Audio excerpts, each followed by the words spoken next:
I imagine the audience for my work, I don't imagine a select group, but rather an open and unknown series of connections made through direct communication, friendship, familial ties, happenstance, and serendipitous meetings. All people are welcome to view the work at any given time and by whichever circuitous route brings an audience member to the work. There are multiple realms in which the work takes place and is available, and thus a wide variety of situations in which the work might be accessed and by a broad range of peoples, each unique to themselves, regardless of their titles, labels, identifications, etc. Additionally, beyond the human constituency, my audience is everything in that place at that time, as a bearer of the past and a constituent in the future, yet in that moment an audience to the work being done. This audience is the soil, plants, animals, insects, microscopic entities, air, chemicals, matter itself, everything. In this way, I can communicate with everything at any time. Through a combination of implicit, explicit, and obscured meaning, I ask the audience to look within the present moment to see what is here now, wherever and whenever that may be. I am asking them to connect directly with place, time, and self, and ask the question, how are we all one, as human, animal, animate, inanimate, solid, fluid, leaf, rock, air, microbe, known, unknown, etc. The focus is on connection and utilizes a combination of styles to achieve meaning. There are moments where the meaning is explicit and moments where it is unclear what is art and what is not, what is an intentional part of the work and what is not. Additionally, there are moments where the audience believes they can predict an outcome or a path, and yet that outcome does not happen. Materials are questionably materials, and materials are also clearly materials. In this way, the work also has obscured meaning. It is only through discussion that details of the process are clear and explicit. Discussion is not a necessary part of the work per se, but can be necessary for some participants and can be provided. Explicit meaning can be an important factor in an audience member's experience. The work is steeped in implicit meaning that can't be conveyed through words. Many times the work has specific implicit meaning that is felt and experienced personally, yet is void of clear explanation or forceful suggestion. My work is free to view at any and all times and has no monetary value placed on it. It is not an object that can be bought, kept, or held. Materials are borrowed in the least invasive way possible and returned to the place where they came from if they were ever removed from their place at all. The work is not owned by me or by anyone else. It is an experience shared by the audience, here now, in place and time. My work aligns directly with my moral, spiritual, social, environmental, and political beliefs. I value empathetic, compassionate, honest, open interactions with all that are involved as micro and macroscopically as possible. My work aligns with my intention to exist fully in the present moment and live synergistically and intentionally with everything that is here now. There is not necessity for traditional art spaces like galleries or museums, though I'm open to engaging in that way as well. In fact, any space or environment is welcome. My work does not center around me, but instead invites endless opportunity for connection. It is about me. It is about you. It is about everyone and everything, all times, past, present, and future, as the effect here and now. Grief, loss, and void are sources of inspiration that regularly and dependably inspire my artistic work.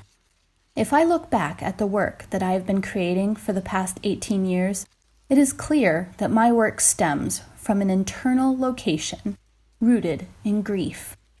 The loss of a family system through divorce, the loss of a home, the loss of a romantic partner, the loss of health, and death, the death of a beloved pet, a close friend, a parent, grandparents, an entire family line, grief around childhood trauma, animal abuse, child abuse, loved ones with addiction, the grief that follows sexual assault, and grief for the environment, the void where my tribe is absent, where communities are torn, the void where connection to each other and the world is severed.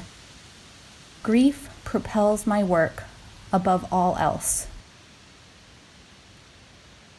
Death, suffering, destruction.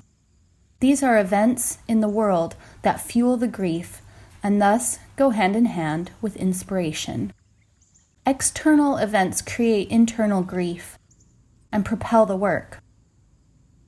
Stories of refugee children, radio shows describing our current political climate, reports on climate change and statistics mapping the changes, actions that I take on a daily basis, such as mowing the grass, driving a car, throwing trash away, purchasing objects, consuming food, turning on the lights, and destruction, war, political power, consumerism, hate, violence, money. These are all external sources of inspiration in that they create grief. In my work, I disclose biography by sharing personal vulnerability, fear, grief, insecurity, pain.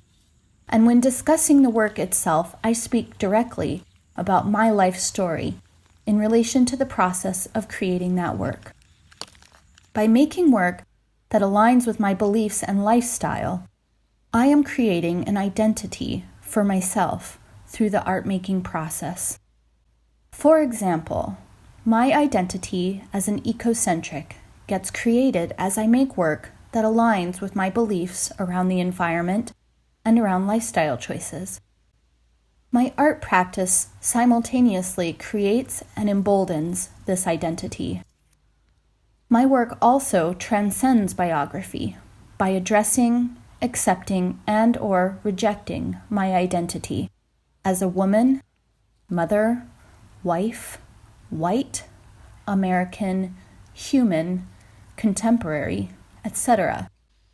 I think if I were to say that I epitomize biography, it would take the form of completely embodying the artistic self, whatever that may be.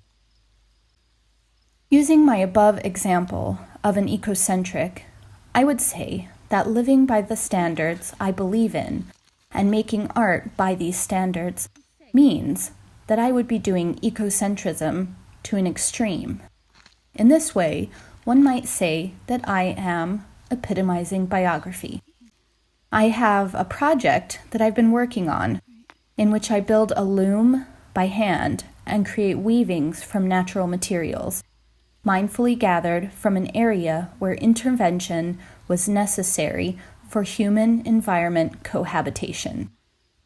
This feels like the best example I have of a strong vein in my work, creating art that is primarily about the process and that is a distillation of my values and how I want to live my life. I also do work that specifically confronts my biography. In all of the work I've been doing with grass over the last year, part of what I've been doing is trying to resolve a tension between my values, sustainability, freedom, wilderness, and how I'm living, reckless use of gasoline, cultivation, domesticity. My work partners with the environment and attempts to seek a balance between myself as a human artist and my surroundings, often referred to as nature. I don't intend to speak for the environment, but instead with the environment. I don't intend to use the environment for my practice, but rather listen, communicate, share, borrow, and coexist. In some ways, I withhold personal commentary and make space for the viewer to fill in the attitude of the work. My use of simplified materials subtly suggests meaning in an understated and open manner. At times, I operate from a detached perspective, withholding personal opinions and feelings. Additionally, I have a strong need to defy modern conditions by slowing down the process of art making, utilizing everyday materials, and shifting personal ideas around artistic success. The work is mild, subtle, precise, clean, adaptable, considerate, honest, practical, resourceful, personal, and aesthetic. Most of my work takes shape in the common shared spaces of my home and surrounding landscape, having a quieting, oppositional take on contemporary culture and contemporary art practices. When speaking about the mission of my artistic practice, I would consider two things of greatest importance to me: lifestyle and connection. My work is a lifestyle choice, a daily practice in living honestly and with minimal negative impact on the environment I cohabitate. Daily, I strive to create art that aligns with this lifestyle and life view. Conceptually and purposefully, I strive to connect personally with myself and my environment while simultaneously offering a place for others to connect as well and to share my experience. When I think about success in relation to the work that I make, the only thing I consider is whether I am living completely and honestly.